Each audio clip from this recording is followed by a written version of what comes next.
اس قانون کے متعلق باتیں کرتے ہیں تو اس کا مطلب ہے کہ آپ کے اندر کوئی گندا جراثیم موجود ہے، یا جو بھی سروئے زمین پر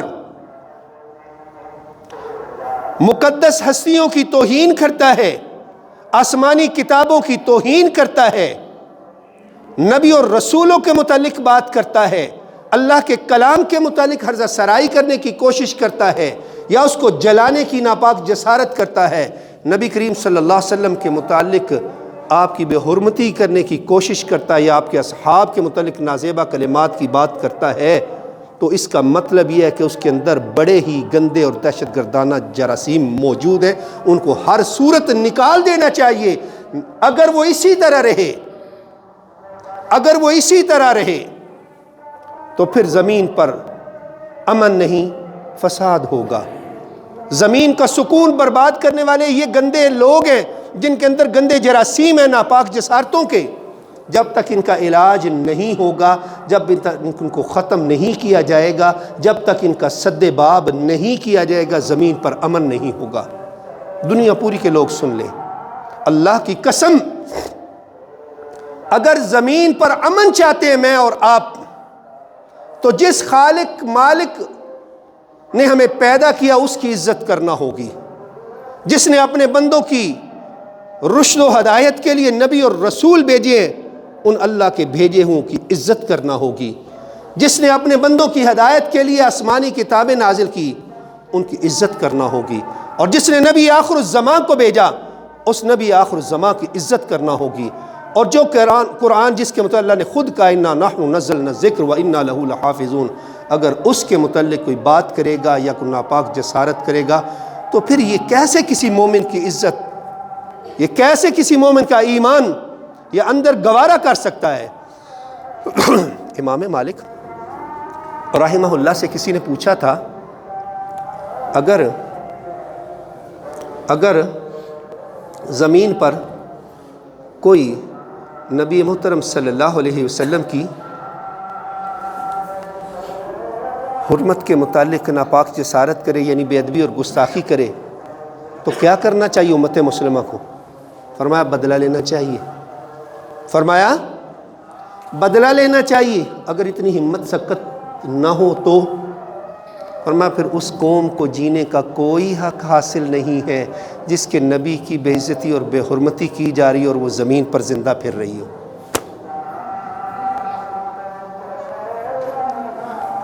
میری اور آپ کی عزت اللہ کی کتاب کے مقابلے میں کیا ہے؟ میری اور آپ کی زندگی کی حیثیت نبی کی حرمت کے مقابلے میں کیا ہے؟ میری اور آپ کی اس جان کی مال کی حیثیت صحابہ کرام کی ناموس کے بدلے میں کیا ہے؟ اللہ کی قسم ہم تن من دھن، اپنے والدین بھی، اپنے بچے بھی، اپنے قبیلے اور خاندان بھی، اپنا ملک اور ملت اور وطن بھی قربان کرنے کے لیے تیار ہیں۔ کس صورت میں؟ کہ اس زمین پر کوئی اللہ کی ذات کی بے حرمتی نہ کرے، اللہ کے بھیجے ہوئوں کی بے حرمتی نہ کرے، اللہ کے کلام کی بے حرمتی نہ کرے، اللہ کے نبی آخر الزمان کی کوئی بے حرمتی نہ کرے، نبیوں کے صحابہ کی، نبی کے صحابہ کی کوئی بے حرمتی نہ کرے۔ اور ہمیں عیسائیوں کے عقائد سے اختلاف ہو سکتا ہے، اختلاف رائے کا انہیں بھی حق ہے، ہمیں بھی حق ہے۔ آج تک ہم نے کسی عیسائی کو یا کسی مسلمانوں کے عالم نے یہ فتویٰ دیا ہو کہ عیسائیوں کو اٹھو اور پھڑکانا شروع کر دو؟ نہیں۔ ٹھیک ہے، افہام و تفہیم کی بات ہے، سمجھنے میں ان کو غلطی لگی ہے، اپنی آپ رائے پیش کر سکتے ہیں، اپنے دلائل پیش کر سکتے ہیں، آپ گن پوائنٹ پہ نہیں کسی کو منا سکتے، آپ تلوار کے زور پہ کسی کو منوا نہیں سکتے۔ ہندوؤں کے اپنے عقائد ہیں، سمجھنے سمجھانے کی بات آتی ہے ضرور سمجھاتے ہیں۔ کبھی کسی عالم نے کہا ہو کہ جاؤ جا کے ان پہ چڑھ دوڑو، نہیں، ایسی کوئی بات نہیں۔ اسی طرح ہر مذہب کی شخصیات ہیں، بڑے لوگ ہیں، کبھی ہم نے فتویٰ دیا ان کے متعلق نہیں، بات وہی آ جاتی کہ سمجھنے سمجھانے کی حد تک بات ضرور کی جائے، لیکن زندگی تو میرے رب کی دی ہوئی امانت ہے نا۔ اللہ اکبر۔ لیکن یاد رکھیں، اگر ہم اصلاح کے قائل ہیں اور اصلاح کے لیے تبلیغ کے بھی قائل ہیں، اپنا موقف اور اپنا اظہار رائے کرنے کے قائل اور فاعل ہیں، تو ہم کہتے ہیں کہ سننے کا بھی قائل اور فاعل ہونا چاہیے سب کو۔ یہ کیا بات ہوئی؟ قرآن کے ساتھ اختلاف ہے تو قرآن کو جلانا شروع کر دو۔ نبی محترم صلی اللہ علیہ وسلم کی ہستی کے ساتھ اگر تمہیں کوئی اختلاف ہو گیا تو بے حرمتی شروع کر دو۔ صحابہ کے ساتھ کوئی اختلاف ہو گیا تو ان کے متعلق زبان تان دراز کرنا شروع کر دو۔ یہ طریقہ کار نہیں ہے۔ اور یاد رکھیے گا، اگر ہم صبر کرنے والے ہیں تو صبر کا بھی ایک پیمانہ ہوتا ہے اور وہ لبریز بھی ہوتا ہے۔ اگر اس طرح توہین کا سلسلہ جاری رہا تو پھر صبر کا پیمانہ لبریز ہو جائے گا، اور پھر ہمارے ایمانیات کا تقاضا یہ ہے کہ زمین پر جہاں جہاں بھی کوئی رب تعالیٰ کی گستاخی کرنے والا ہے، یا رب کے نازل کردہ کتاب کی توہین کرنے والا ہے، نبی اور رسولوں کی کوئی توہین کرنے والا ہے، یا صحابہ کی کوئی توہین کرنے والا ہے، پھر وہ نہیں یا ہم نہیں، پھر وہ نہیں یا یہ ہمارے ایمان کا تقاضا اور ہونا بھی چاہیے۔ اللہ اکبر کبیرہ۔ تو میں عرض کر رہا تھا کہ دنیا میں یہ ناپاک جسارتیں کرنے والے بیسیکلی ایک ٹیسٹر لگا کے میرے اور ایمان کی بتی چیک کرتے ہیں، میرے اور آپ کے ایمان کی بتی چیک کرتے ہیں کہ ان کے اندر ایمان کی کوئی روح ابھی باقی ہے یا نہیں ہے۔ آپ دیکھ لیں، سال میں ایک بار دو بار، ایک دو سال بعد، چند سال بعد کوئی نہ کوئی اس طرح کی بات آپ کو، پہلے کئی سالوں بعد اس طرح ہوتا تھا، اب پھر سال میں ایک آدھ، اب تو سال میں دو دو چار چار بار بھی آپ کو اس طرح کے واقعات ملنا شروع ہو گئے۔ ٹھیک ہے، ان کو پتہ جذباتی قوم ہے، وقتی ابال آئے گا، جذبات آئیں گے، آئے گئی بات ہو جائے گی ختم، ہم پھر شروع کر دیں گے۔ تو جو لوگ صاحب حکومت ہیں، صاحب سلطنت ہیں، دنیا پوری میں جو مسلمان حکمران ہیں، ان کو اپنی ہمت، طاقت اور توفیق کے مطابق کوشش کرنی چاہیے، اور مجھے اور آپ کو بھی اپنی ہمت، طاقت، توفیق کے مطابق کوشش کرنی چاہیے۔ اچھا، ایک اور بات ہے، اب تھوڑا سا جو پہلی بات کی، ہر بندے کا ایک ایمانی جذبہ ہے۔ میں اور آپ یا یہ چھوٹے بچے جو ہیں نا، ان کو بھی اگر بتایا جائے نا کہ کوئی اللہ کی یا رسول اللہ کی یا کتاب اللہ کی توہین کرتا ہے تو یہ بھی مارنے مرنے پر تل جائیں گے، اور کیوں نہ تلیں، کیوں نہ تلیں، بدر کا مارکا ہے۔ عبد الرحمن ابن عوف رضی اللہ تعالیٰ عنہ کہتے ہیں کہ میں کھڑا تھا سامنے، کفار کی فوجیں بھی، اللہ اکبر، کہتے دو چھوٹے چھوٹے بچے معوذ اور معاذ آئے، کہتے چچا جان ہمیں بتائیے کہ یہ ابو جہل کون ہے؟ کہتے میں نے بچوں کی طرف دیکھا اور میں تھوڑا مسکرایا بھی، تعجب بھی کیا کہ بیٹا تم کیا کرو گے اس کو؟ کہتے ہیں اس کو چھوڑیں گے نہیں۔ بیٹا یہ کیسے ہو سکتا ہے؟ کیوں تم اس کے اتنے دشمن؟ کہتے ہیں کہ ہم نے اپنی ماں سے سنا ہے۔ اللہ اکبر۔ جب مائیں بچوں کو یہ بتائیں گی کہ اللہ کے متعلق ہمارا ایمان کیا ہے، رسول اللہ صلی اللہ علیہ وسلم کے متعلق ہمارا ایمان کیا ہے، کتاب اللہ کے متعلق ہمارا ایمان کیا ہے، اصحاب محمد صلی اللہ علیہ وسلم کے متعلق ہمارا ایمان کیا کہتا ہے، ہمیں پھر ایمان بیدار کریں گی اپنی اولادوں میں بھی۔ ہماری امی جان نے بتایا ہے، وہ ہمارے نبی محترم صلی اللہ علیہ وسلم کو گالیاں بکتا ہے، آج اس زمین پر یا وہ رہے گا یا ہم رہیں گے، ہم ہر اس ناپاک وجود کو زمین پر برداشت نہیں کریں گے جو رسول اللہ صلی اللہ علیہ وسلم کی عزت، عظمت اور حرمت کے متعلق ہرزہ سرائی کرے گا، جو کتاب اللہ کے متعلق بات کرے گا، جو رسول اللہ کے متعلق بات کرے گا، جو اصحاب محمد صلی اللہ علیہ وسلم کے متعلق بات کرے گا، یاد رکھیں یہ عقیدہ ہونا چاہیے۔ چھوٹا صحابی عبد الرحمن ابن عوف رضی اللہ عنہ سے کیا کہہ رہا ہے یہ بچہ؟ ہماری ماں نے بتایا وہ گالیاں بکتا ہے، اب چھوڑیں گے نہیں۔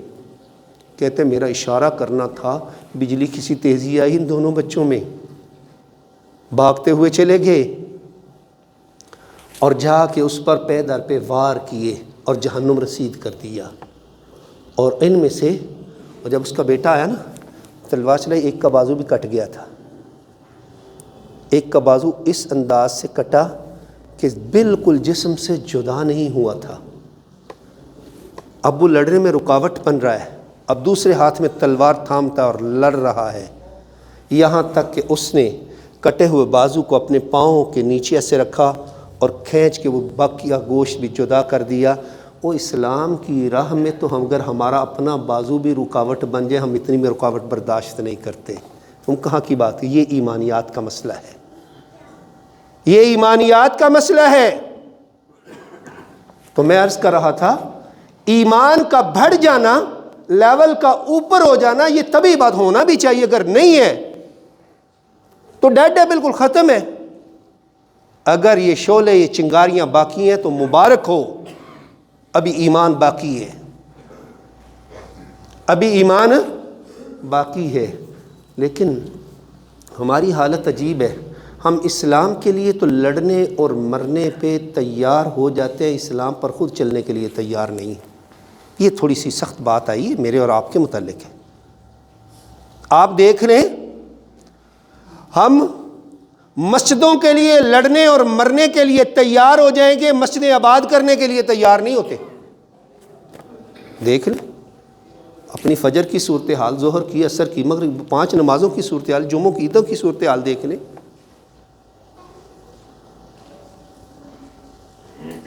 لطفاً ایک بات کہہ دیتا ہوں، کہتے ایک بندے نے اذان دی،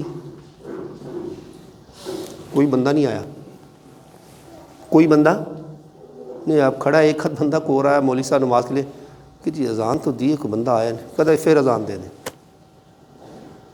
کیا کرو؟ دوبارہ اذان دو۔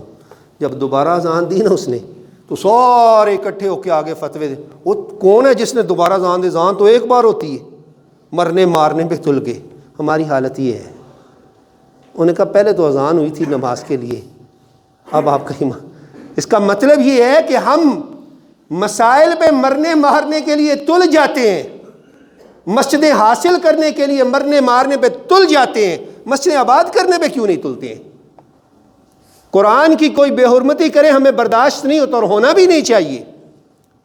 لیکن میں اور آپ ذرا دیکھیں نا، جو اونچی جگہوں پہ سجا کے رکھی ہوئی اللہ کی یہ مقدس کتاب، کچھ تو ایسے ہیں پچھلے رمضان کھولی تھی، ابھی انتظار کریں، یہ 2 مہینے بھی گزر جائیں پھر کھولیں گے، دیکھ لینا۔ پھر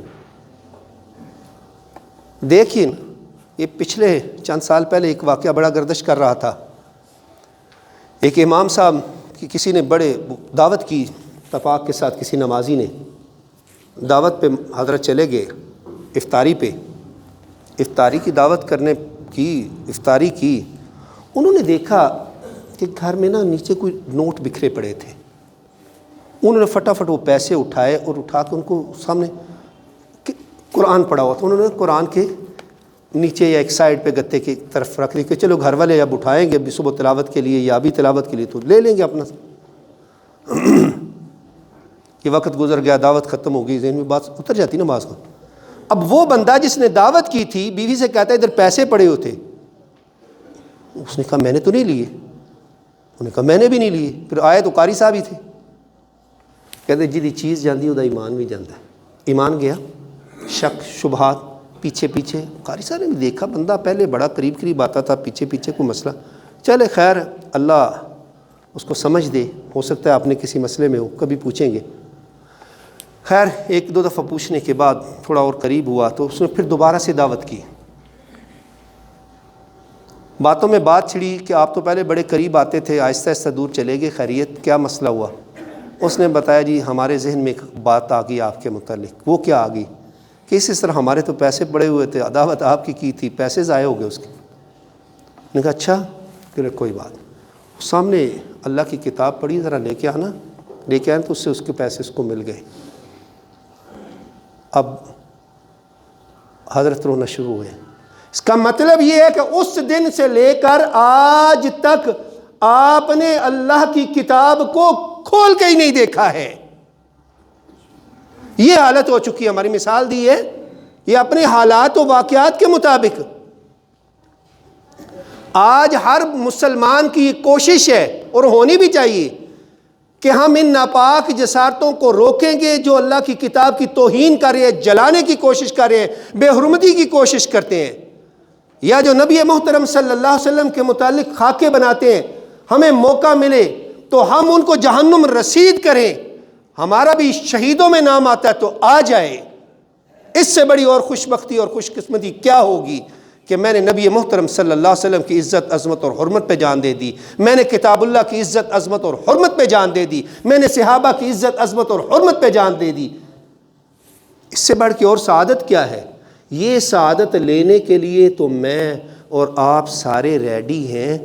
اسی کتاب کے متعلق نبی کریم صلی اللہ علیہ وسلم نے فرمایا تھا, اس قرآن کا ایک حرف جو پڑھے گا اسے 10 نیکیاں ملیں گی. اور میں یہ نہیں کہتا کہ الف لام میم ایک حرف ہے, الف الگ ہے, لام الگ ہے, میم الگ ہے. جو 3 حرف پڑھے گا 30 نیکیاں کما کر لے جائے گا. اس پر میں نے اور آپ نے کتنا عمل کیا ہے؟ ہماری صبح قرآن کی تلاوت کے ساتھ کتنی بابرکت بنتی دیکھ لیں آپ. میں اور آپ اپنے بچوں کو سکول کے لیے, کالج کے لیے, یونیورسٹی کے لیے, اپنے کام کاج پہ جانے کے لیے تو اٹھاتے ہیں. نماز کے لیے کتنا اٹھاتے ہیں؟ ٹٹول لیں اپنے آپ کو, محنت کر لو, پڑھ لو, ٹیوشن چلے جاؤ, کسی وہ فلاں بندہ بڑا پڑھا لکھا اس کے پاس جا کے تھوڑی سی مدد حاصل کر لو. امتحان بالکل سر پہ ہیں, قریب ہے, فیل ہو جاؤ گے, ناکام ہو جاؤ گے, نمبر نہیں آئے گے, اسکول سے نکال دیے جاؤ گے, ہماری ناکٹ. یہ تو سوچتے ہیں. کبھی ماں نے بھیجا ہو, بیٹا مسجد چلے جاؤ, وہاں قاری صاحب اللہ کی کتاب پڑھاتے ہیں, تم بھی تھوڑا سا پڑھ کے آ جاؤ. دنیا کے خزانے لوٹنے کے چکر میں دن رات مگن اور گم رہتے ہیں میں اور آپ. صبح فجر کی 2 سنتیں فرمایا دنیا وما فیہا سے بہتر ہے. برابر نہیں کہا, بہتر کہا. اگر 5 روپے کلو چینی سستی مل جائے نا کسی دوسرے بازار سے, جسے 1.5-2 کلومیٹر پیدل چل کے جانا پڑے, 5 کلو کے لیے چلے جائیں گے. آٹا سستا مل رہا ہو چلے جائیں گے. خزانے بانٹے جا رہے ہیں, نہیں آتے. اس کا مطلب ہے ہم خود بے حرمتی کر رہے ہیں عملاً. مان ہی نہیں رہے. زبانی اقرار ہے, تصدیق بالقلب کا میں نہیں کہہ سکتا, ہر بندے کو اپنا پتہ ہے. عمل بالجوارح کوئی نہیں ہے.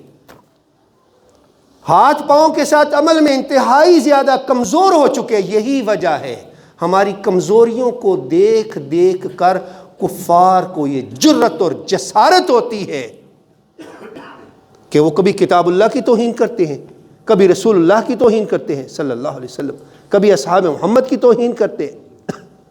اللہ کی قسم, اگر ہم کتاب اللہ پر ایمان لانے والے ہوں, اس کے حق ادا کرنے والے ہوں, اس کو پڑھنے والے ہوں, اس کو سیکھنے والے ہوں, اس کو سکھانے والے ہوں, اس کو اپنی زندگیوں میں نافذ کرنے والے ہوں, تو پھر ہم جب اس کے حقوق ادا کر رہے ہوں تو پھر کسی کافر کو کوئی جرت نہ ہو کہ وہ کتاب اللہ کو جلا دے. اسے پتہ ہو کہ مسلمان اپنی جان سے بھی زیادہ اپنی کتاب کو عزیز رکھتے ہیں. مسلمان اس وقت تک کامل ایمان والا ہو ہی نہیں سکتا جب تک وہ اپنے ماں باپ سے, اپنے بیوی بچوں سے, اپنے اہل و عیال اور مال و منال سے زیادہ, حتیٰ کہ اپنی جان سے بھی زیادہ محبت محمد مصطفیٰ صلی اللہ علیہ وسلم سے نہ کرتا ہو. جب ان کو یہ پتہ ہو تو کیا خیال ہے کوئی جسارت کرے گا؟ اس کو پتہ ہے میں نے جسارت کی نہیں, میرا آخری دن آیا نہیں. اتنا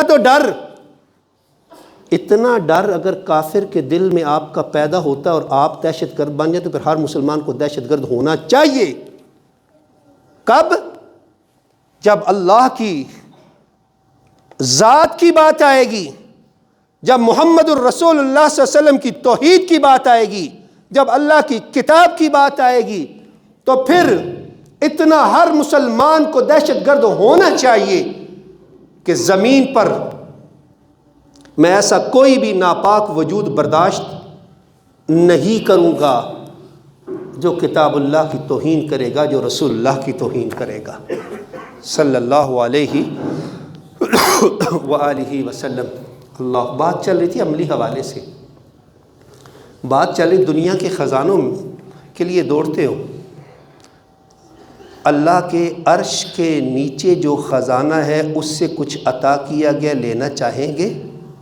ہر کوئی ایمانیات کا لیول تو کہتا ہے لوں گا، لیکن عملاً باری آتی ہے تو پھر سورہ البقرہ کی آخری دو آیات آمن الرسول سے لے کر اینڈ تک فرمایا رات کو پڑھ لے، ہر چیز سے کفایت۔ کیا مطلب؟ ہر شر سے کفایت، ہر حسد سے کفایت۔ کتنا میں اور آپ عمل کرتے ہیں؟ ہم عملی لحاظ سے کورے ہو چکے ہیں، ورنہ آپ کے پاس جو اللہ نے اپنی کتاب بھیجی ہے نا، یہ معمولی چیز نہیں ہے۔ یہ ہمیں جو رسوائیاں اور یہ سزائیں اور پریشانیاں بھی آ رہی ہیں، اس کو چھوڑنے کے سبب آتی ہیں، اس کو چھوڑنے کے سبب آتی ہیں۔ یہ چھوڑا ہوا ہے ہم نے، یہی وجہ ہے ہم چھوڑ رہے ہیں، کفار ہم پر دوڑ رہے ہیں۔ اللہ کی قسم اس کو تھام لیں، مضبوطی سے تھام لیں، کسی کافر کی جرت نہیں آنکھ اٹھا کے بھی آپ کی ناموس کی طرف دیکھ کر کے۔ اس کو پتہ ہوگا جو آنکھ اٹھے گی نکال دی جائے گی، جو ہاتھ اٹھے گا کاٹ دیا جائے گا، جو زبان اٹھے گی کھینچ دی جائے گی۔ اللہ اکبر۔ ہم دنیا میں امن کے خواہاں ہیں۔ ہم کہتے ہیں کہ دنیا میں امن قائم اس وقت ہو سکتا ہے کہ جس نے پیدا کیا ہے اس کی ذات کا احترام کیا جائے، جس نے بندوں کی رشد و ہدایت کے لیے نبی اور رسول بھیجے ہیں ان کی عزت کی جائے، نبی آخر الزماں کی عزت کی جائے، اور اس نے اپنے بندوں کی رشد و ہدایت کے لیے جو کتابیں بھیجی ان کی عزت کی جائے۔ اور آخری کتاب جو ساری پہلی کتابوں کی بھی ناسخ کتاب ہے، پہلی منسوخ یہ ناسخ ہے، پہلی شریعتیں منسوخ، یہ شریعت محمدی صلی اللہ علیہ وسلم ناسخ ہے۔ اللہ اکبر کبیرہ۔ ہم یہ کہتے ہیں کہ ان کی عزت کی جائے، شاعر اسلام کی توقیر کی جائے، دل سے بھی اور عمل سے بھی، اور جو بے حرمتی کا جو بھی، وہ حکومتی کوئی سطح ہو یا کوئی افرادی سطح ہو، جہاں بھی ہو دنیا کے کس کونے پر بھی، ہر بندہ اپنی ذمہ داری کو سمجھے، حکومت اسلامی اپنی ذمہ داری کو سمجھیں، میں اور آپ اپنی ذمہ داری کو سمجھیں۔ ہم قرآن کو سینے سے لگائیں گے تو تبھی ان کو بھگائیں گے۔ ہم خود قرآن پر چلتے نہیں ہیں، ہم خود قرآن کو پڑھتے نہیں ہیں، ہم خود قرآن کو کھولنے کے لیے تیار نہیں ہیں، ہم خود قرآنی تعلیمات پر عمل کرنے کے لیے تیار نہیں، پوری دنیا پر اس کو نافذ کرنے کے لیے یہ کیسے ہو سکتا ہے؟ میں 5-6 فٹ کی باڈی پر پہلے نافذ کر لوں، میں اپنے گھر سے تو پہلے شروع کروں، میں اپنی گلی محلے میں تو پہلے کہوں، میں اپنی مسجد میں تو پہلے لوگوں کو کہوں، پھر ریلیاں نکالنی چاہیے، پھر جہاں تک ممکن ہے جانا چاہیے۔ ایمانیات کا تقاضا بھی یہ ہے۔ اللہ اکبر۔ قرآن کے حق ایمان لانا بھی ہے، قرآن کا حق اس کی تلاوت کرنا بھی ہے، قرآن کا حق اس پر عمل کرنا بھی ہے۔ قرآن کا ایک حق، اگر کوئی اس کے متعلق جسارت کرے ناپاک تو اس کے خلاف کھڑا ہو جانا ہے، اور محاذ سمجھ کے کھڑا ہونا ہے، جہاد سمجھ کے کھڑا ہونا ہے۔ یہ بھی قرآن کا ایک حق ہے۔ اللہ تعالیٰ کے حضور دعا گو ہوں، اللہ تعالیٰ ہمیں کتاب اللہ کے، سنت رسول اللہ صلی اللہ علیہ وسلم کے حقوق کو پہچاننے کی توفیق عطا فرمائے، اور دل سے بھی اور عمل سے بھی عزت کرنے کی توفیق عطا فرمائے۔ اور جتنے بھی لوگ ناپاک جسارتیں کر رہے ہیں، اللہ تبارک و تعالیٰ ان کو تباہ و برباد فرما دے، اللہ تبارک و تعالیٰ ان کو تباہ و برباد فرما دے۔ آمین یا رب العالمین برحمتک یا